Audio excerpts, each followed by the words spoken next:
नमस्कार, मैं पूजा सिंह और आप न्यूज़ भारतवर्ष देख रहे हैं। आपको बता दें कि नीतीश सरकार चुनाव आने पे कुछ ज़्यादा ही एक्टिव हो गई है। एक्टिव इसलिए हो गई है क्योंकि आए दिन वो बहुत सारी चीज़ों का ऐलान कर रही है। ऐसे में आपको बता दें कि नीतीश जी ने शुक्रवार शाम एक प्रावधान रखा, जिसको लेके उन्होंने कहा कि अगर SC/ST के किसी परिवार में मौत होती है तो उस परिवार के किसी एक सदस्य को नौकरी देने का प्रावधान बिहार सरकार जल्द से जल्द ला रही है। ऐसे में नीतीश जी को अचानक से दलित और महादलित लोगों की याद इसलिए आ गई है क्योंकि उनके सर पे ये मंडरा ज़रूर रहा है कि कैसे इन लोगों को साधा जाए और इनको अपने पाले में लाया जाए। हम सब जानते हैं कि बिहार की राजनीति में मंडल और कमंडल की राजनीति सदियों से चलती आई है। मंडल और कमंडल की राजनीति यानी कि लोग हमेशा से बिहार में जातीय समीकरण को देखते हुए ही वोट डालते हैं। अगर मैं फलाना जाति की हूँ तो मुझ पर ये बोझ है कि अगर फलाना जाति का नेता खड़ा हुआ है तो मुझे उसी को वोट डालना है। ये एक जातिगत समीकरण तो है ही, साथ ही में ये मेरे जाति का कर्तव्य है कि मैं फलाना नेता से जुड़ी हुई हूँ। ऐसे में नीतीश के इस फैसले को लेकर बहुत सारी प्रतिक्रियाएं भी आई हैं। आपको बता दें कि मायावती, जो कि यूपी में दलितों के काम को लेकर बहुत बड़ा चेहरा है और यूपी के पूर्व मुख्यमंत्री भी रह चुकी हैं और उन्होंने जिंदगी भर अपनी राजनीति दलितों को लेकर ही की है और दलित इस नाम से ही वे अपने आप को बुलाती हैं और हमेशा से ही राजनीति को कवर करने के लिए या राजनीति में बने रहने के लिए उन्होंने दलितों का इस्तेमाल किया है।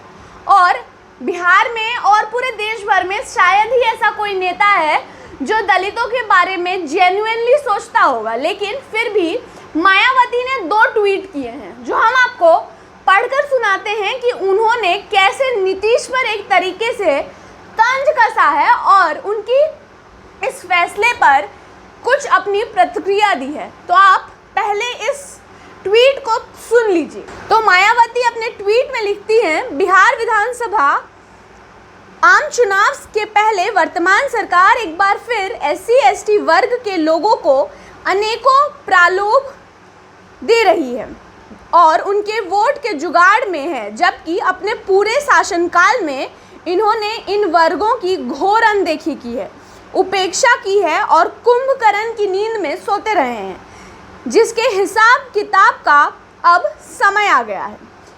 उसके बाद वे अपने दूसरे ट्वीट में लिखती हैं, अगर बिहार के वर्तमान सरकार को इन वर्गों के हितों की इतनी ही चिंता थी तो उनके सरकार अब तक क्यों नहीं सोई, जबकि इनको इस मामले में यूपी के भाजपा सरकार से बहुत कुछ सीखना चाहिए। अंततः इन वर्गों से अनुरोध है कि वे श्री नीतीश सरकार के बहकावे में कतई न आए।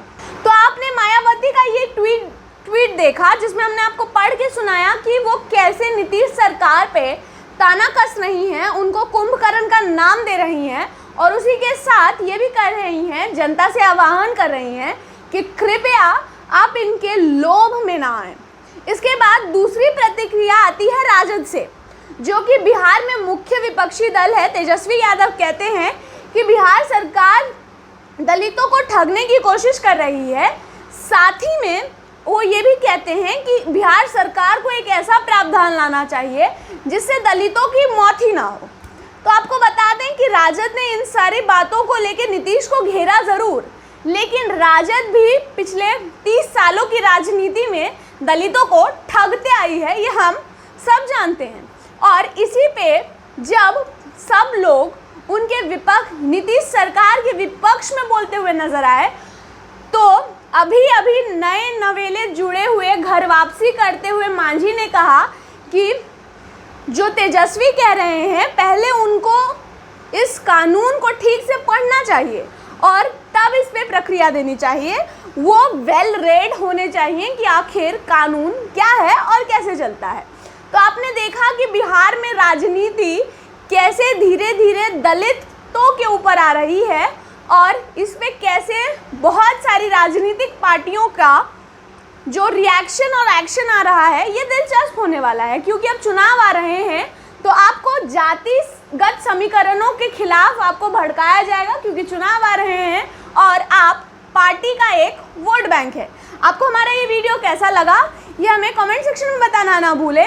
अगर आप हमारी वीडियो फेसबुक पर देख रहे हैं तो हमारे पेज को लाइक कीजिए।